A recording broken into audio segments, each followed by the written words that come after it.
Shobhit, you're not a good leader. You're a good follower. You're not the general. You're always a soldier.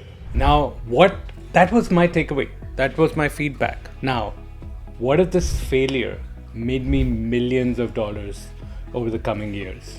I'm Shobhit. I have coached 500 plus product managers and worked 7 years in product management, but everything I learned about how to coach product managers comes from this failure.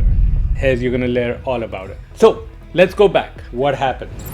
I was a product manager at this company. I won't mention the name because don't want to throw anyone under the bus. And at the end of the first year, my manager took me for a walk and he said, Shobhit, I've gotten some feedback and here it is. You're falling below expectations in performance and meets expectations in how we expect you to show up. So, you're a good citizen, but at the end of the day, you haven't shown leadership at this company, not what we expected you to be. You did not build a product vision, didn't align everyone, you don't have any sizable contributions, and at the end of the day, you were a good soldier, you sort of did what people asked you to do, but you were not a good general, you didn't lead. Now, this was our conversation on a walk just prior to the holidays. I was absolutely miserable during this holiday season. I don't know how my family tolerated me.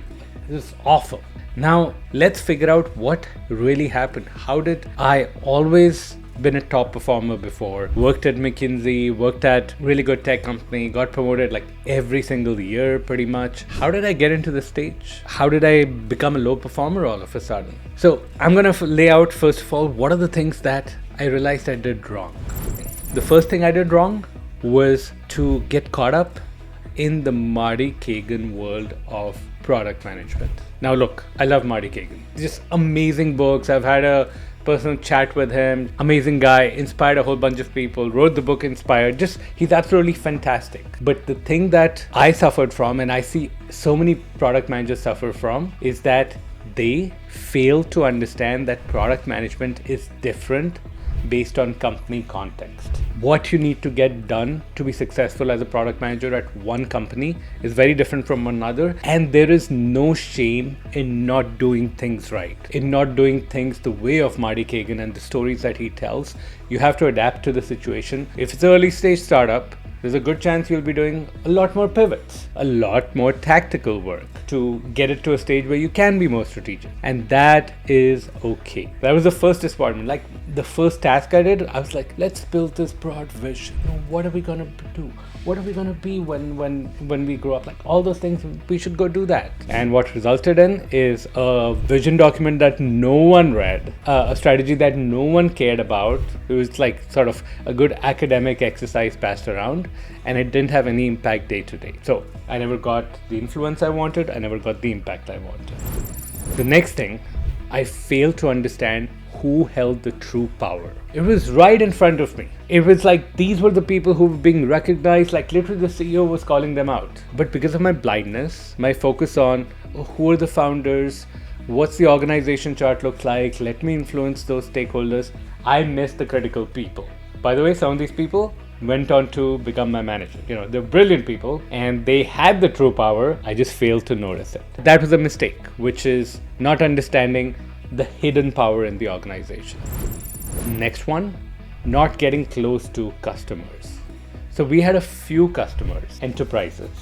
And what I did was I operated a level removed. And the thing is that I kept complaining. Why was I not being given access to those customers? Why do you think that is? I didn't have anything of value to it. There were other people who added a lot more value. Had I figured out a way to add value to those conversations with customers, to add value to them, I would have been invited in those conversations and I would have first-hand customer information input to talk about. I could say, I have spoken to 10 customers and this is what they've told me that they need. I've observed them. I totally understand what's happening. And I just didn't. Next one, I did not understand the true users of the product. Now look, there's different kinds of models that companies go to market with. And I was fixated on let's go to market with a model where we just give the product to customers and they start using it. and they like it and they use it more, then they pay for it. Like, that's the model we should have, like an Evernote, a Notion, a Miro, something like that, a Slack. That's what we should go with. Sounds fantastic, but that's not what many products work at. So our ultimate offering was where the users of a product actually were our own internal teams, and they delivered the end deliverables to the customers.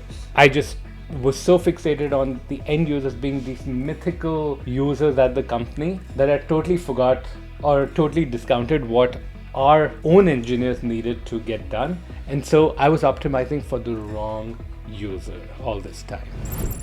And last but not least, and this is like a common mistake, I did not see clarity on whether I was being successful, whether I was contributing to the bottom line, to the metrics that mattered to the company. I was much more fixated on, like once we have everything aligned, roadmap aligned, we can go execute. I should have like very much been like, what's my contribution today? That's the fact I should have taken it. I should have like done whatever to make that happen. I know this sounds like crazy, but remember when I told you that this is what making me millions of dollars over my lifetime? How did that happen? Well, the turnaround was that I realized all these things, and I also realized that no one had coached me through these things. So by my own painful realization, I turned things around, and in year 2 of the company, I left at the end of year 2. I did many things in that second year to fix all these mistakes, to earn back the credibility.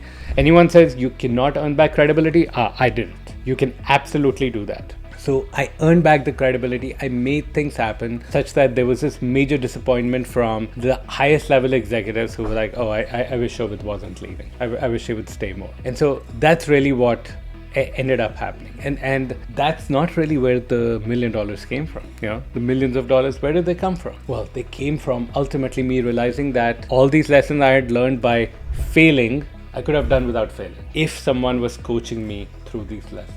Now, those same lessons were the foundation of what became Intentional Product Manager. I started teaching them for free and then eventually started charging more for it over time, and then built on the offerings of that.